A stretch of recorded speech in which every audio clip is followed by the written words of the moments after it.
আল্লাহ তাআলা মুত্তাকিদের জন্য জান্নাত তৈরি করেছেন আর কাফেরদের জন্য জাহান্নাম।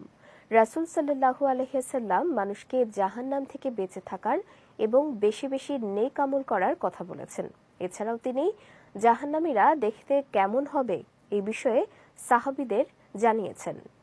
মানুষ মাত্রই ভুল। শয়তানের ধোঁকায় পড়ে মানুষ অনেক সময় আল্লাহ কর্তৃক নিষিদ্ধ কাজ করে ফেলে, কিন্তু একজন মুসলিম গুনাহ করে তওবা করবে, এটাই স্বাভাবিক। আল্লামা ইবনে কাইয়ুম রহমতুল্লাহ আলাই বলেছেন, যে গুনাহ করে সে মানুষ, যে গুনাহ করে তার উপর অটল অবস্থানে থাকে সে শয়তান, আর যে গুনাহ করে তওবা করে সে হলো মুমিন।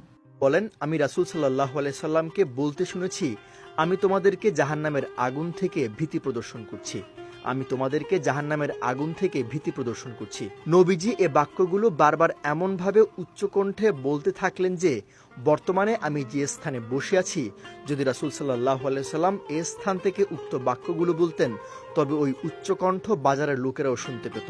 আর জাহান্নামীরা দেখতে কেমন হবে এ বিষয়ে নবী করিম সাল্লাল্লাহু আলাইহি সাল্লাম বলেছেন, জাহান্নামের মধ্যে কাফেরদের গায়ের চামড়া হবে ৪২ হাত মোটা, দাঁত হবে উহুদ পাহাড়ের সমান, এবং জাহান্নামীদের বসার স্থান হবে মক্কা মদিনার মধ্যবর্তী ব্যবধান পরিমাণ। আরেক হাদিসে আবু হুরায়রা রাদিয়াল্লাহু তাআলা আনহু বলেন, রাসূল সাল্লাল্লাহু আলাইহি সাল্লাম বলেছেন, দু প্রকারের লোক জাহান্নামী, অবশ্য আমি তাদের দেখতে পাবো না।